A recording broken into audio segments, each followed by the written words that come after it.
G'day cocktail lovers, I hope you've been treating yourself well, hope you've been looking after people, I hope things are going okay. At some points, that's the most we can hope for, that things are okay.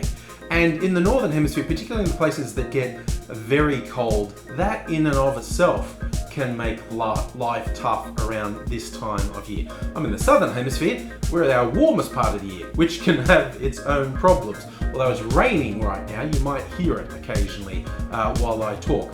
But in the Northern Hemisphere, some people have posited that the third Monday in January is possibly the most depressing day of the year. The thinking goes that, okay, it's post-Christmas, it's cold and it's wet, and I really think you can probably hear the rain at the moment. I'm going to keep going. So it's post-Christmas, it's cold and it's wet, and there's probably not a lot of sunlight.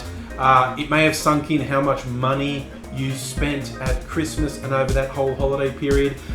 You may have already broken your New Year's resolutions and be feeling bad, and you got to rock up for work on Monday, or if you're not working, you got to face the fact that you're not going into work.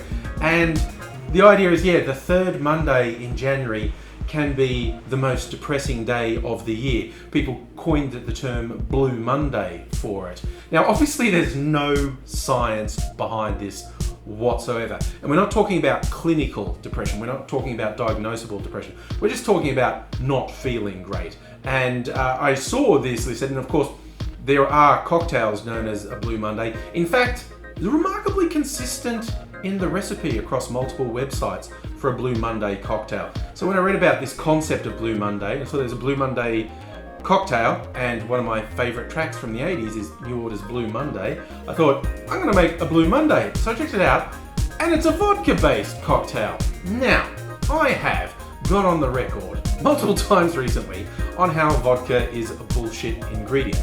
And I was just gonna swap it out, but I thought, you know what? I can put it on the line here. I can do a comparison. I can make the Blue Monday with vodka and then make it with another spirit and see if there's an appreciable difference, which would bear out my theory that if I use something else and it's better, vodka is bullshit. And I looked at the ingredients in this and I decided white rum is probably going to work best with the other ingredients and produce an interesting drink. So that's what I'm going to do. I'm going to make two cocktails side by side. First, I'll make the vodka Blue Monday, and then I'm going to taste and see what the difference between them is. But let's go with the vodka one first. And yes, I do actually have some vodka in the house. Not much of it left, don't use it very much. But for the vodka component, we're going to do 1.5 ounces or 45 mils of vodka. No surprise that this drink has blue curacao. Like I said, the recipes were quite consistent, and I'm kind of averaging out the different measures they said in different cocktails.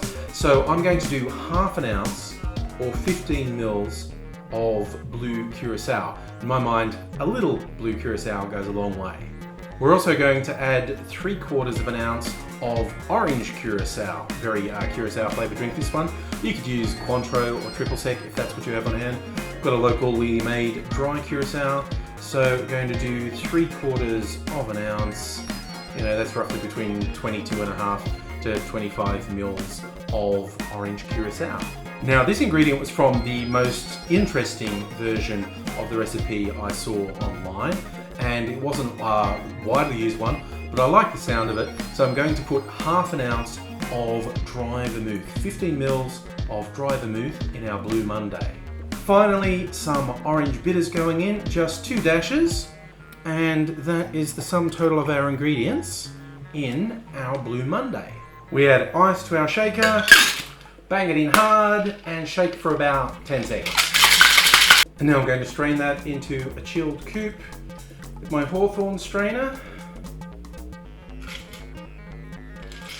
And we have what's a very 80s vibe to me, a Blue Monday. Now, I've quickly done the same thing with white rum. So we have the standard vodka-based Blue Monday. I've tasted that.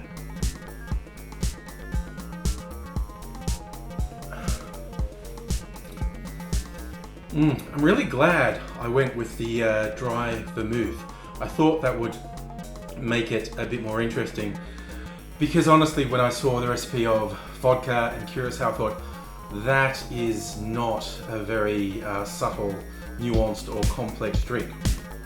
But is it better with white rum?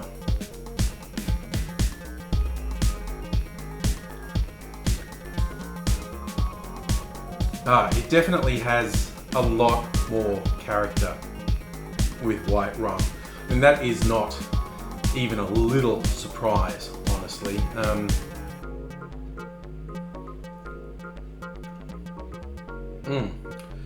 I mean, it benefits from the fact that there's I use dry curacao and a dry vermouth. If you had a particular sweet tooth, you probably wouldn't like the addition of the dry vermouth, but I think that helps. But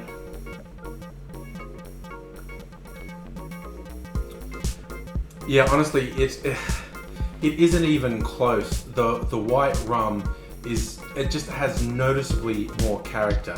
Now again, mind you, if all you were doing was going out and getting pissed and you wanted an electric blue drink to do it to, a Blue Monday made without the vermouth and made with vodka would absolutely do what it says on the label. Would get you pissed. But I don't know, I like to take a bit more time with my drinks, quite honestly, so yep, I absolutely maintain my very possibly controversial vodka stance, namely vodka's kind of bullshit, and I do thoroughly recommend, if you see a cocktail where vodka is central to it, either use a flavoured vodka or substitute for something, depending what's in the drink. You know, gin might go better than white rum. Tequila would obviously make a very different drink, but if that's your taste, I think they're better options than vodka, quite frankly. But you know, I don't really want to start any sort of civil war over it, but I'm glad I did this side-by-side test, because in my mind, it really does prove vodka's bullshit. If I haven't been too controversial for you, I hope you come back again soon. If you're not already subscribed to the channel, it would be great if you did. Hit the notification bell so you know when I upload a video. And yeah, would you have substituted, I'd love to hear if you would have substituted something apart from white rum. If you think something else would go better with the curacao, whether it be gin, tequila or something else. Or if you think I should just shut up and leave the vodka alone. What did vodka ever do to you? I don't know. There's probably some past trauma in my life with vodka, but I'll leave it there for now. I've double fisting with the bright blue drinks. I'm having all sorts of 80s flashbacks. So I will leave you now. I hope you take care of yourself. Take care of people around you as well. Hope to see you again soon. Until then, cheers.